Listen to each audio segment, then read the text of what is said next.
இந்தோனேசியாவின் ஜகார்த்தாவில் கைது செய்யப்பட்ட ஒழுங்கமைக்கப்பட்ட குற்ற கும்பலின் தலைவரான பாணாந்துறை நிலங்கவின் குற்றவியல் வலையமைப்புடன் தொடர்புடைய 2 சந்தேக நபர்கள் போலீசாரால் கைது செய்யப்பட்டுள்ளனர். அவர்களிடமிருந்து ஒரு T56 ரக துப்பாக்கி, ஒரு மேகசின், 30 தோட்டாக்கள் மற்றும் ஒரு மோட்டார் சைக்கிள் ஆகியவை மீட்கப்பட்டுள்ளன.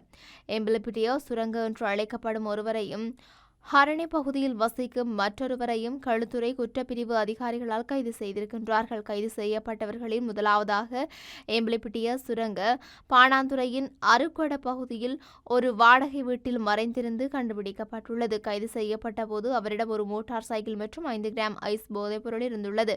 பாணாந்துறை, ஹிரான, மாலமுல்ல மற்றும் மதுப்பிட்டிய பகுதிகளில் நடந்த பல துப்பாக்கிச் சூடுகளில் இந்த மோட்டார் சைக்கிள் பயன்படுத்தப்பட்டதாக போலீஸ் விசாரணைகளில் தெரிய வந்துள்ளது.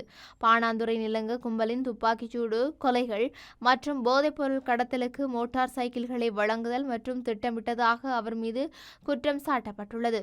எம்பிலிபிட்டிய சுரங்கவிடம் விசாரணை நடத்திய போது பாணாந்துறை நிலங்க குற்ற செயல்களுக்காக பயன்படுத்திய துப்பாக்கிகள் ஹொரணை பதுவிட்ட பகுதியில் உள்ள வீடொன்றில் மறைத்து வைக்கப்பட்டிருந்தமையும் தெரிய வந்துள்ளது. அதன்படி வீட்டை சோதனை செய்தபோது மறைத்து வைக்கப்பட்டிருந்த ஒரு T56 ரக துப்பாக்கி, 30 தோட்டாக்கள் மற்றும் குற்றவியல் தொடர்புக்கு பயன்படுத்தப்படும் 7 மொபைல் போன்களை போலீசார் கண்டுபிடித்துள்ளனர். மேலதிக நடவடிக்கைகளுக்காக சந்தேக நபர்கள் இருவரும் பாணாந்துறை நீதவான் நீதிமன்றத்தில் முன்னிலைப்படுத்த உள்ளனர்.